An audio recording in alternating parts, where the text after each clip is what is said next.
have chosen the path of very much what the faith says, that this tongue is here to spread kindness. So I'm of that belief. I will try not to say anything unkind consciously or unconsciously because this is my belief. But then that is, in today's world, that's taken as being passive and she's not speaking and it's not that. But because when you're not strong enough, when you are not centered enough, I don't trust myself. Welcome to another episode from Loneliness to Overflow with Matina. Today I have a guest whom I've been asking and connecting with over years. And the fact that we are here recording today brings such joy to my heart because the way we hear someone and the way that someone gets to awaken something inside of you is something we can't calculate that. We can't map it out. And that's exactly what happened each time I had a very deep conversation with Inni. And the way that the reflection comes back without telling me how it actually is. So I, for myself, get to define what it is, has been absolutely a magical way of communicating with her, of exploring my own spirituality, of awakening something inside of me that I know is there, but I don't know what the roadmap is for. With that said, welcome, Inni. Thank you for having me, Matina. Yes, it's been a long journey. It's a I'm perfect sorry we journey. went back and forth so much, but you know, when the time is right, it is right, and it's right now. And it's not only about the divine timing and how everything plays out, it really is about us honoring ourselves too. And I'm so glad that you have, and that this is exactly the moment that we are connecting in. You have this beautiful phrase on your website when, as soon as you land, you see that. And it really is, I travel the landscape within. And I'm like, yep, I can see that. I completely see and recognize that in you. So, would you like to introduce yourself to our listeners? So I travel the landscape within is something which I feel very deeply about because I'm not really interested in the world. It really is, there's nothing that is that fascinating out there. What is fascinating is the world within. Because when I go within, what I see, what I connect with, makes me part of that larger world in a different way. So it's actually the vastness that I am not this entity, this tiny, tiny entity, but there's something so vast. And I'm connected to that. And to be able to see, to feel, to hear the elements speak. You know, for me, that is it. Not interested in, I would say, less interested in what humans have to say. I'm more interested in what the elements have to say, the stories they have to tell. You know, when I go for my walks, what is the wind telling me? What is, I put my hand on the tree, tell me your stories, the people who have come, and the ones you have sheltered when they are tired, what are their stories? You know, so for me, when I go to a brook or a stream or a river, tell me, what are you carrying, right? So for me, that is the, if I can call that word the magic, the high, be able to listen and listen deeply to what they have to share, because that is nobody else's but mine. That's the story. And that's what, for me, is to be able to travel the landscape within so I can connect with the landscape outside in a bigger way. That I am part of that and you are a part of me. So it's that incredible connection that I have really, even as a child, it was for me, what was I hearing in the wind, you know, what was traveling. So for me, that is really important because if I can't feel that and if I can't hear that, that means I am not centered. There's something wrong within me.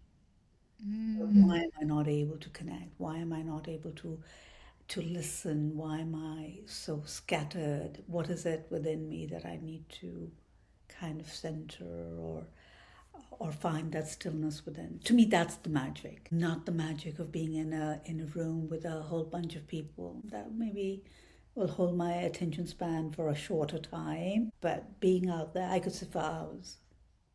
While I completely understand how that five elements and the way that nature speaks to us takes you within, takes you in that silent moment, you are an author, specifically children's book, very passionate about explaining to them in a simple language as to what is also inside of them. You are a poet, you are an artist. Like there's so many roles that we take on when we are a part of this bigger world.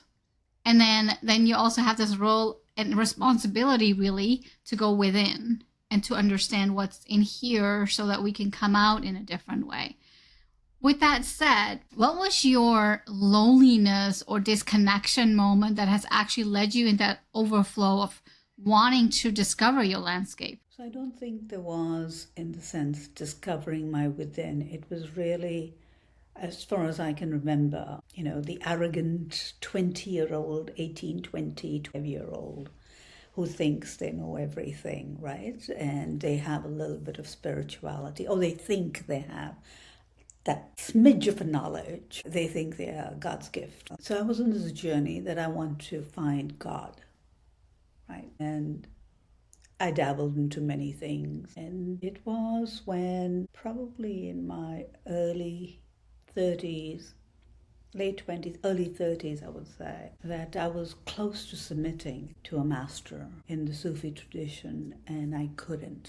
I mean, I was that close, but I couldn't take that step. And then came what you call that loneliness. I call it despair, the total breakdown of everything. Because for so long you have been trying, and then you're right there, ready, and you can't do it. It just doesn't happen. And for whatever reason, so then there is that total, it's actually a disintegration of falling down of everything that you know, absolutely being shattered. And now what? It is as probably as close to, I would say, and I want to say this kindly because I know what it is, but if I could place it in a clinical sense, it's as close to a mental breakdown. Because everything changed. Mm-hmm. Now what? So in that moment when the despair was so intense and there was no way out, there was total darkness. What you call loneliness, I call darkness. Because there is no path, there's nothing. Everything what you believed is taken away, it was gone. So at that moment, the voice within said, do this. And and I didn't know what this was. So that began my journey of whatever was, I was being guided to do that. And it was tough, but I did not have a choice. It was, if I didn't do that, the pain was so intense. So it wasn't that I was waiting for the reward. I wasn't. At that point, it was just protecting myself from the pain. Yeah. So you did what what you were being guided to. And today, if I am blossoming and blooming, it is because of that. Honestly, I was, and I've written this many times, I was a withered branch by the roadside. Nobody even cared. Neither did I. But that was the grace, the grace to fall on this withered branch and pick her up, and here I am today. So for me, that moment is with me every moment, because I know the before and after, right? So what you see here and people, or you see, oh, this is wonderful. No, this is not, because I know what that was, and it's so quick.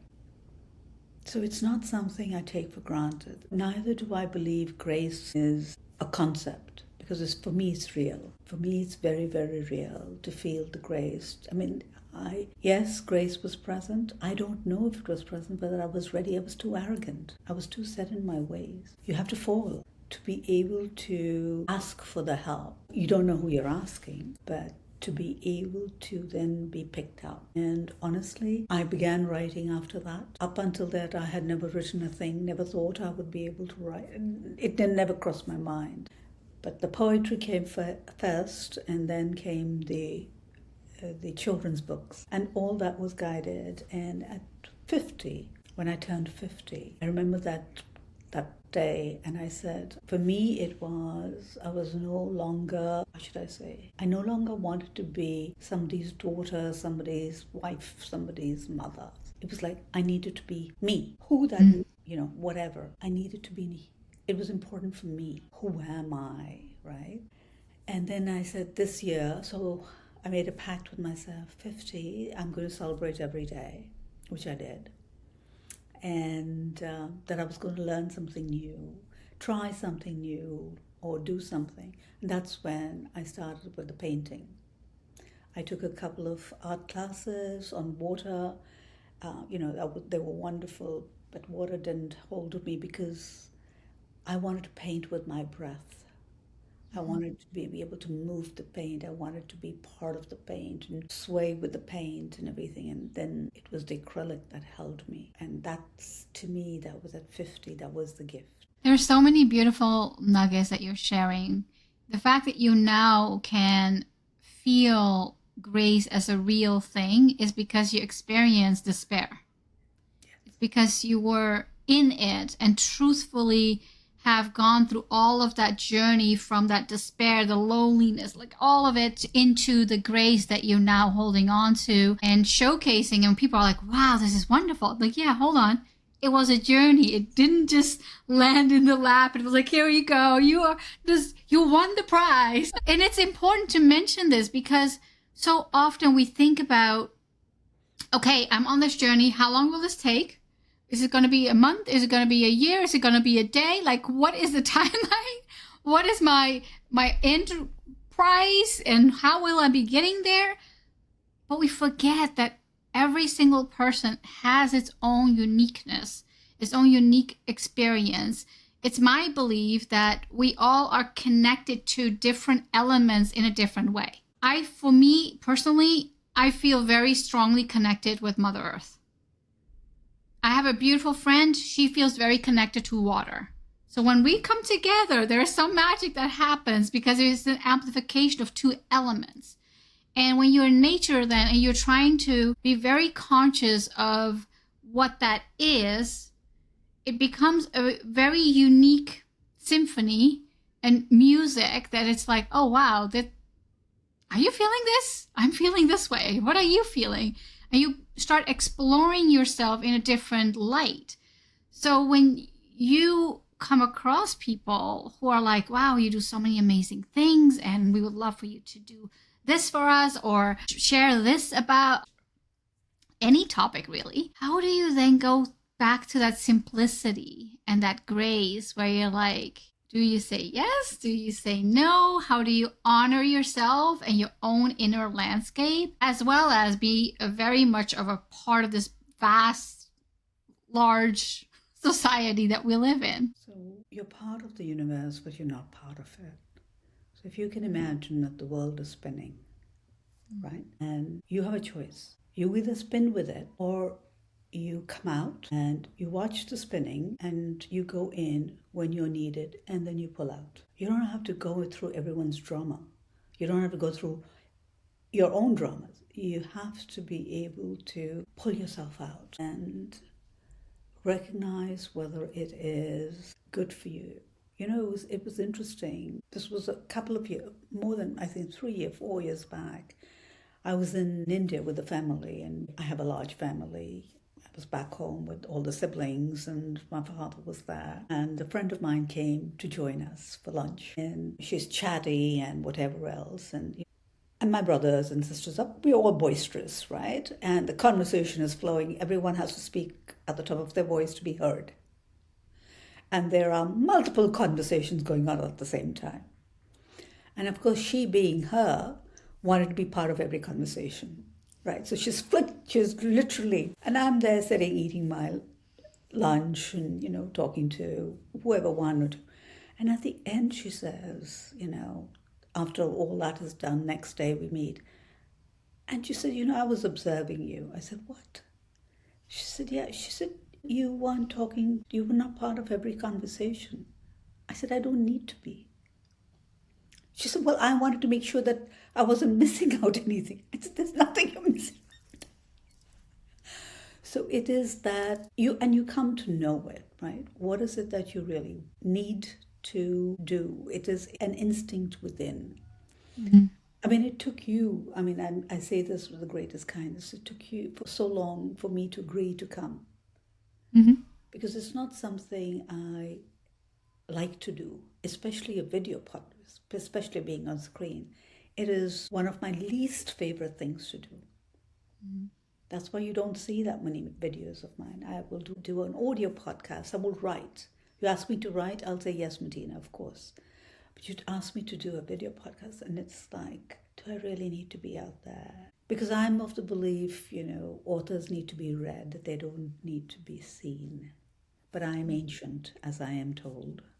I'm old school, as I am told.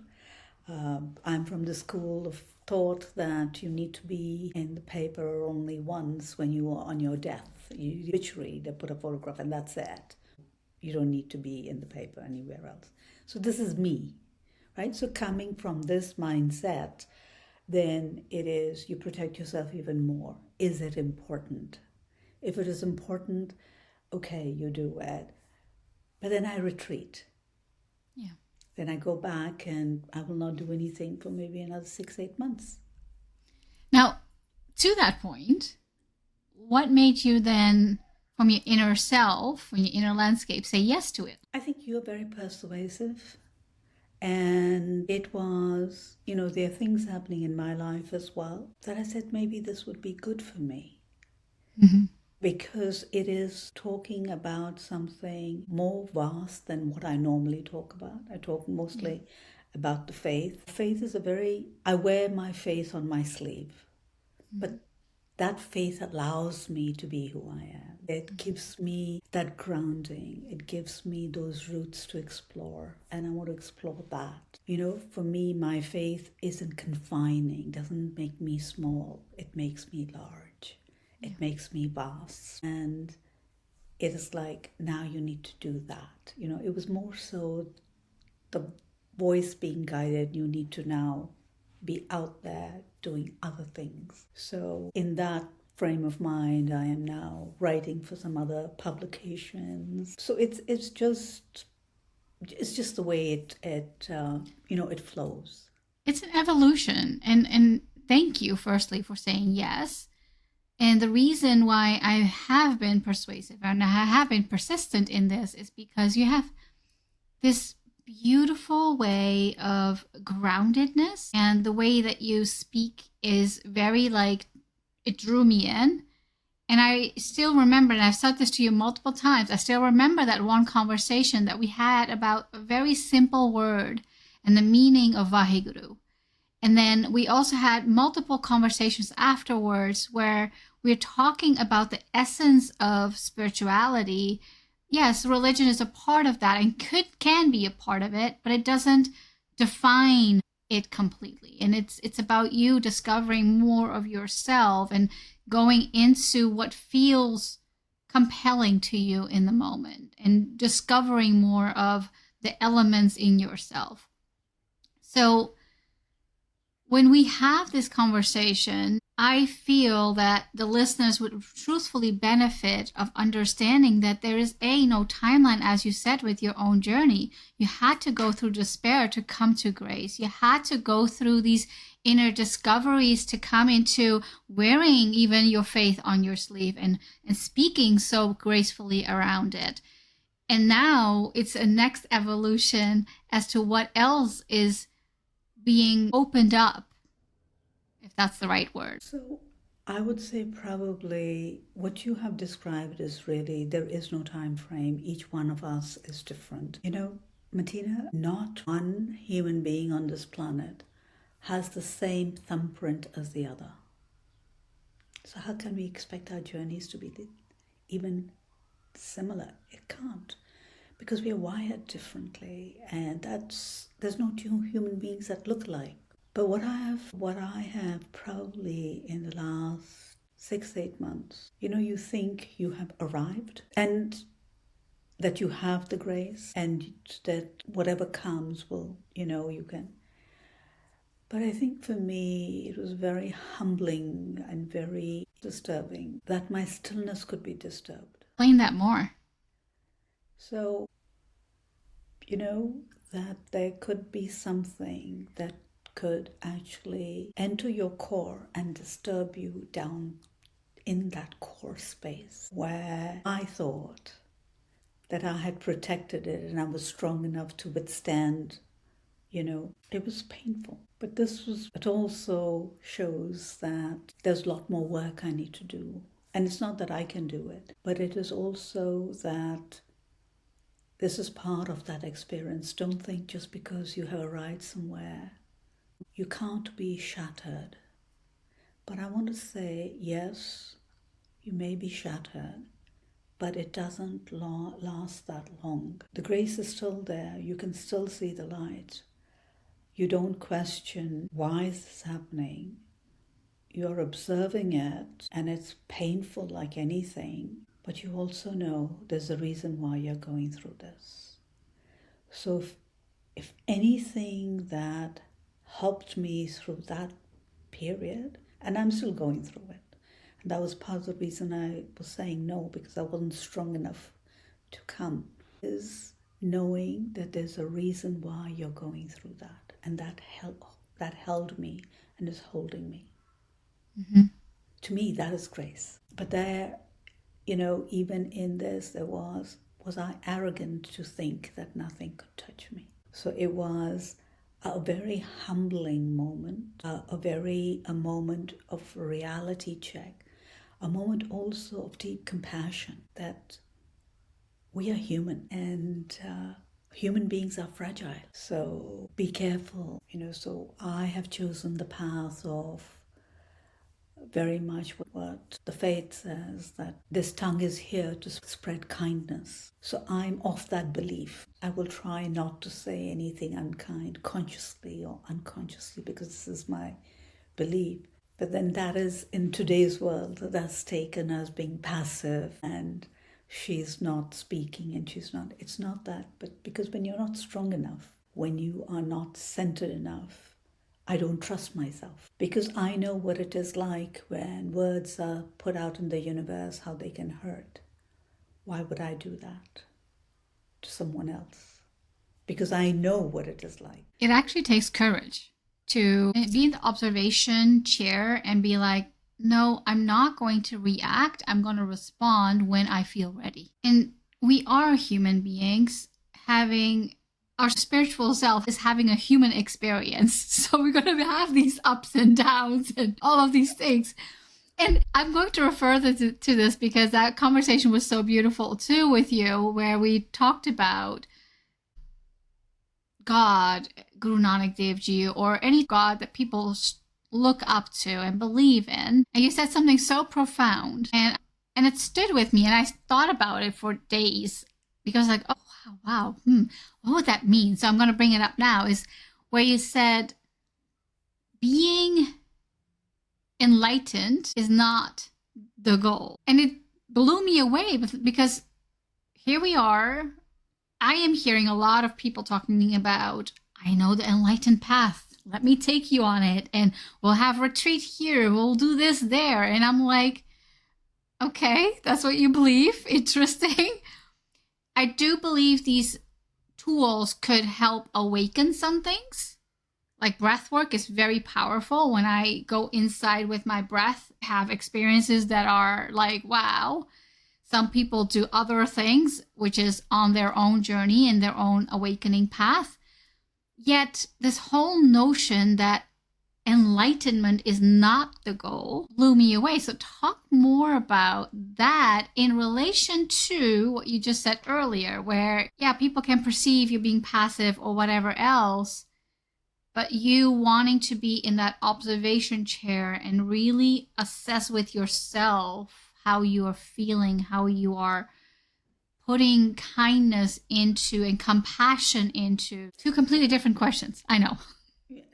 I don't know whether I used the word enlightenment. I was more thinking at that point is actually where people are using these tools to feel that experience, that out of body, or what we call the riddhi siddhis, these terms that you can see, you can fly, you can even tell the future, you can read someone's mind. That was it. That's not the goal. That's never the goal. You have to rise above that. Those are tantalizing distractions. I love And that. and we get caught in these tantalizing distractions saying we have arrived. That is that a magician? Are you magicians? Is that what you want to be?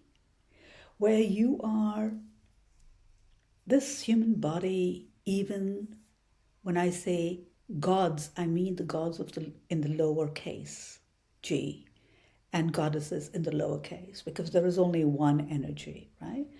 The ones who are at the G's, the lower kg, this is the human body they all long for. Because in this body, you have the opportunity for actually merging in the universe, in the one. And yet you're being tantalized with these these trinkets. Why would you do that? So these trinkets or these tantalizing things are thrown in your way to distract you. These are the pebbles. I mean, okay, they may be the jewels. Some people might call them the jewels. They're not. Go for the main one. Don't get stuck in this. Because when you are stuck in this, it's actually more of your ego, more of the dirt, more of that you're accumulating. Because you will say, I have this power now. I can feel this. I have what you have just said. Wonderful experiences, right? So what? What has that got to do with anything? How are you feeling part of the one? Are you feeling that you're one with the universe? Are you being able to feel that light within you? Is that light within you radiating? Because that light within you, that's the goal, is to radiate so bright. That's what it is. The journey is for that light within you to shine as bright as it can and merge with the light. And that's why compassion is so important. And kindness needs to come from that essence too.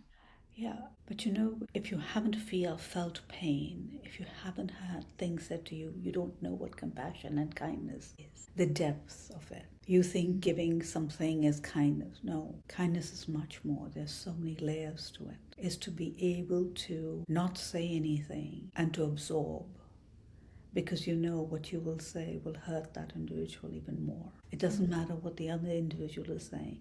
It's never about the other. It's about yourself. It is never about anybody else. Why would you? For me, I think the hardest part was, how could I allow someone to disturb my consciousness? And that's where I'm hard on myself. How could I allow this? But then that part comes, you're human. But that means I have to strengthen the consciousness even more. It doesn't mean retreat. It just means regrouping, refiguring out, and finding a different rhythm. And being kind to myself also. That's the hardest part too, because we beat ourselves quite badly. And that's not the point. The point is, yes, you made a mistake. Yes, you did this. Yes, you trusted. Yes, you did this. But it's okay. You will learn, and we move. We don't stay there. It's very important to move. I know from my personal journey, self-compassion was something that was very, very little.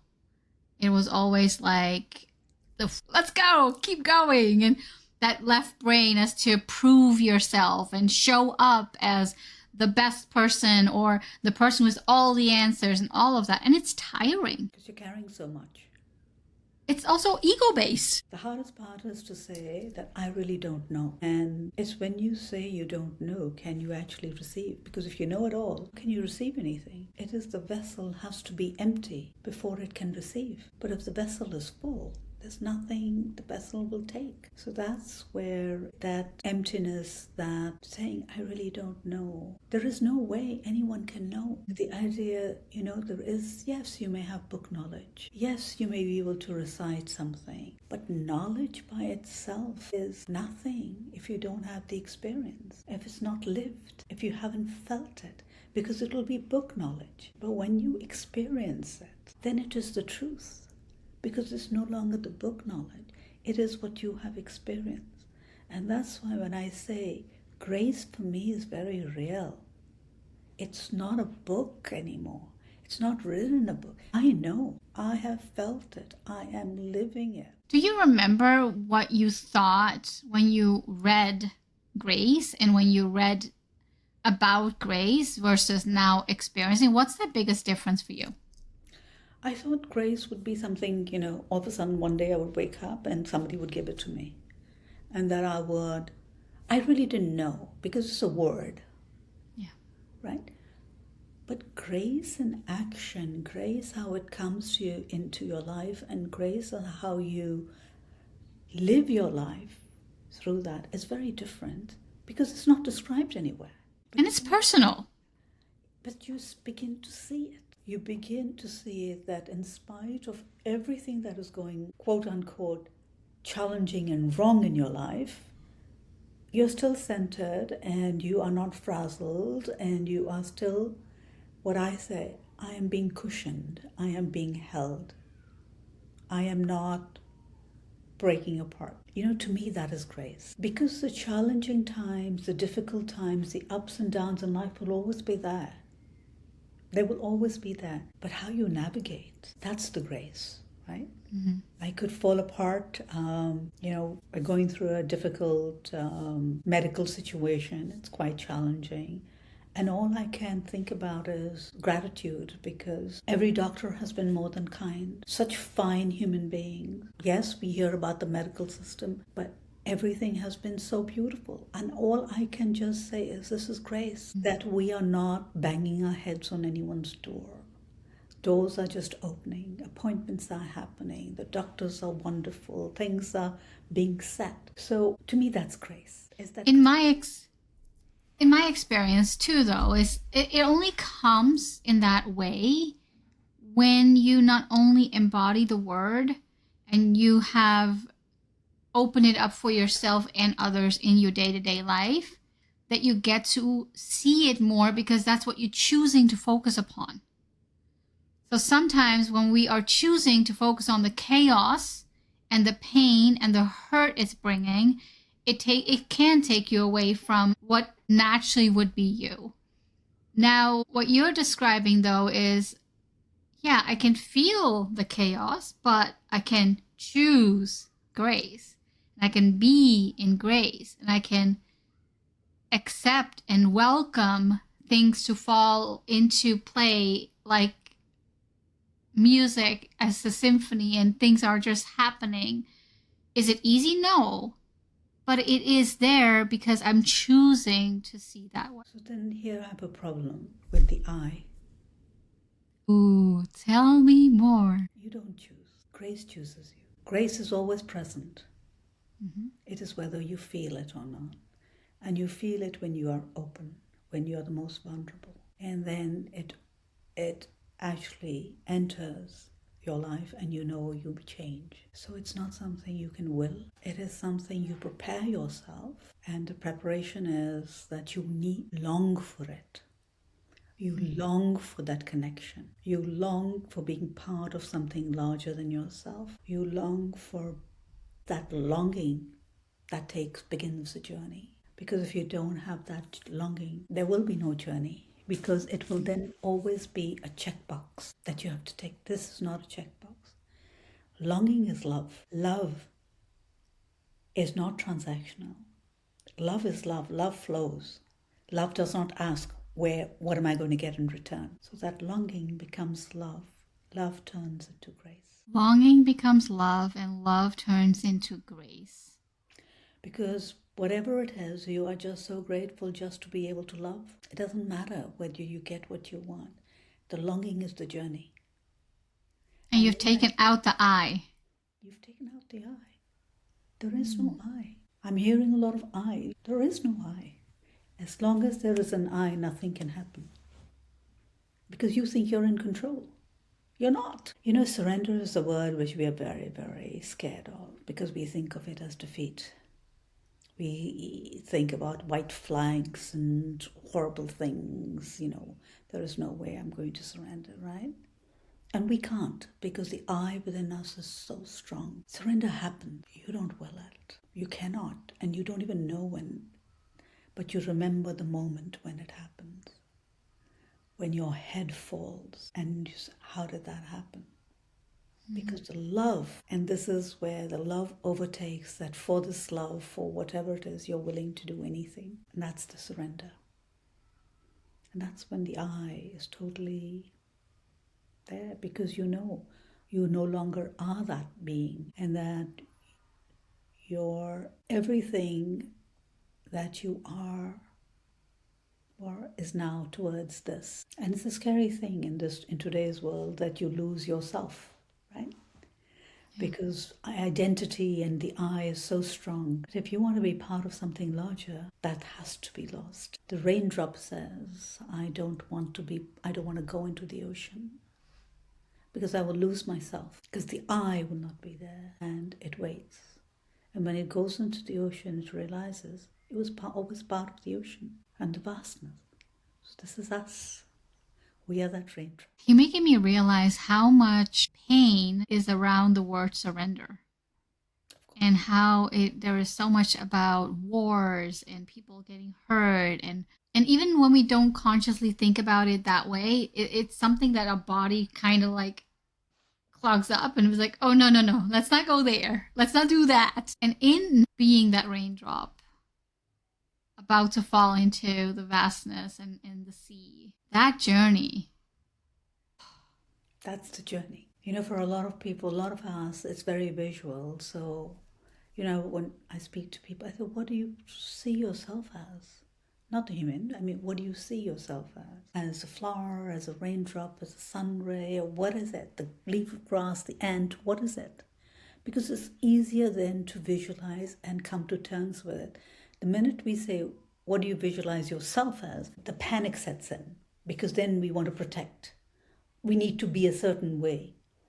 Mm-hmm. But when you say, pick something which speaks to you, where you feel, and then when you bring it, like the raindrop has touched you, because you could see it. As you say that, the dragonfly comes up for me, because in the last few years, I've started seeing more and more dragonflies, and they just give me joy. For whatever reason, they bring me joy.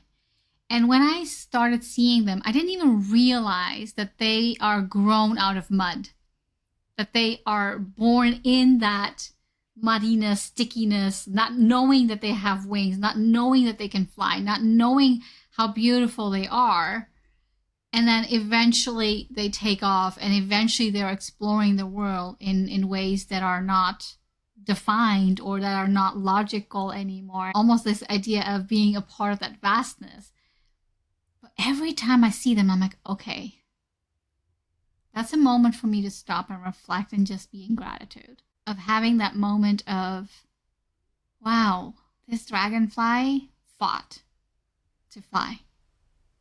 It fought to understand itself, its own essence, its own beingness. Why do you use the word fought? Because to me, and this has to do with my personal journey, so that's why I'm saying fought.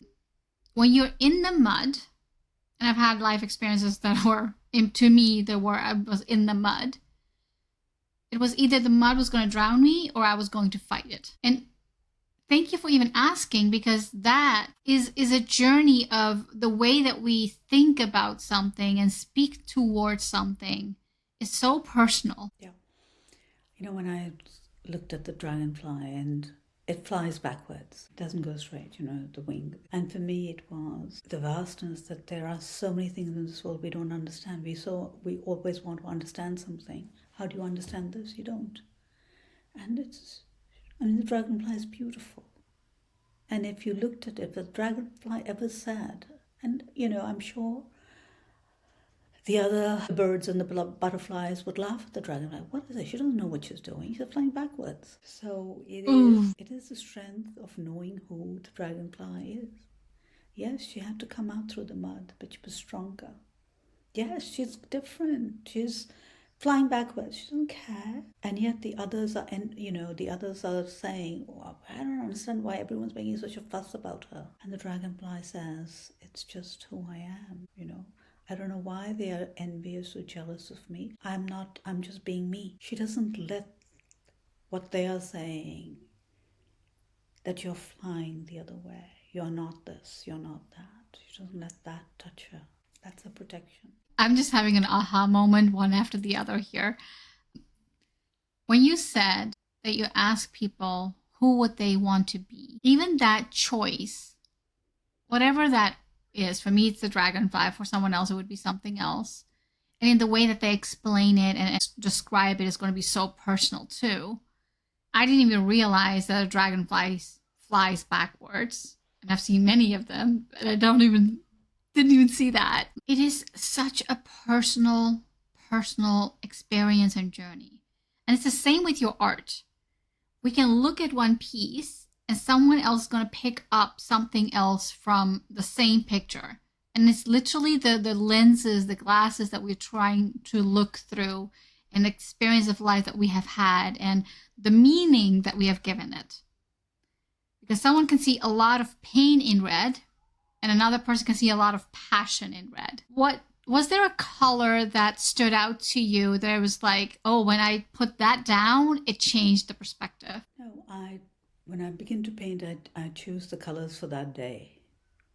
And then I trust the paints, and I trust the breath. It's not that I decide that I will do it. What I decide is, okay, today I will do the pinks and the peaches and the reds. Tomorrow I'll do the blues and this and that. And the rest is trust. It cannot be the I. Because then I will be manipulating. I will want, because then I will have a vision in mind. And it's never going to be that. For me it is, these are the colors. I have come to, the canvas never lies. I have my prayers on, and I am in the flow. Whatever will be wonderful. Just let it be. It's a privilege to be with the paints. It's a privilege for the canvas. For me it is, they are the ones who know my innermost self. Mm-hmm. And it is flowing. Mm-hmm. And sometimes when I have seen something on the canvas, I have cried because I can see the fire. And sometimes it's calm, and sometimes it's this and that, because what I'm going through, right? I'm only seeing what that is depicting. So it's the trust. You have to trust the canvas. You have to trust the paints. You trust your breath, and then you just let go and say, okay, whatever will be the gift. It's what I'm meant to see, what I'm meant to look at, what I'm meant to receive. It's nothing else. So there's no tension, because I don't have a perceived image. The only thing I have picked is the colors and the size of the canvas. That's it. Mm-hmm. The rest is all the canvas and the paints and the breath, the gift they give me, for me to go to see and become and heal or grow, whatever else. I feel so grateful to have this conversation with you, where you're sharing so many insights of your own journey and where you're at right now, to where you have surrendered, to where you're still discovering, to where you're still also owning, where more stillness can be found, more groundedness can be held, to not have outside things shake you up. And in this moment, as we are talking about grace, and we're talking about gratitude, and we're talking about surrendering without a roadmap, without knowing the outcome, but trusting. And I find the word trust, as you're saying it, is like this beautiful bow on this conversation, where we're like, yes, that is the essence, where you get to go within and become a part of the big vastness, is that trust factor, where the raindrop merges with everything and the sea just becomes richer because it was always there. Now, we have a little ritual on this podcast. It's my previous guest has left a question I'm going to ask you, and once we're done recording, I'm going to ask you to leave a question for the next guest as well. So the question I have for you is, if your younger self were to choose something that was so exciting, what would it be, and would you do it? My younger self. Can you repeat that question? If your younger self were to choose something that was so exciting, what would it be, And would you do it? I really didn't like my younger self. I found my younger self to be arrogant. But that was a journey too. She deserves compassion. Oh, she was. Yeah, I think. What would excite her though? Like that would just bring her joy. To reach God. To reach God. Because that's what she wanted. And she was very vocal about it, and she thought that she would be able to get it and wear it as a badge. So what would you tell her now about that? What would I tell her now? It was good to long, but it's not that easy in the sense there was a lot of that I am doing this. Right? I can control it. If I do this, it will happen. And so that crumbling and the crushing and all that had to go through that. But I would tell her I'd still long for it. I would tell her don't give that up, because that it may take her in a different direction, but that was probably, if you have to long for anything, that's the highest thing you could long for. So that itself was a gift. I mean, I look at it as arrogant and things like that. But which 12-year-old or 14-year-old wants to be doing that, right? And that's what you want to do. And that's what you want to be. And as far as I can remember, that was, of course, as a child, whatever else, and then the 20s, you become arrogant because you have a little bit of thing and nobody else around you speaking that way. But that, I would say, keep that longing, keep that wanting to meet God.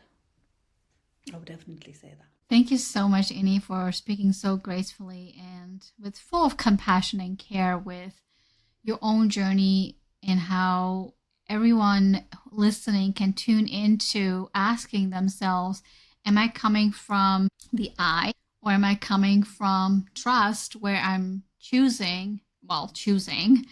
You're not choosing, but you are allowing to be on that journey where you are being molded and you are being made ready for whatever that next is for you in the time frame that you're in. And it's always ever evolving. I don't believe that there's any end goal to humanity. I think that humanity itself is the goal, that we bring more compassion and care into it, like you have said. And like when we choose, we as a loose thing, but when we're more conscious of making that awareness and bring that awareness into compassion, bring that awareness into discovering what kindness is and making it a live thing, just as grace is become a live thing for you, only then can we see the depth of every single word that we are uttering so easily without even recognizing what that truthfully means. Because we do think we know it all. We know, the dictionary says this is what it means.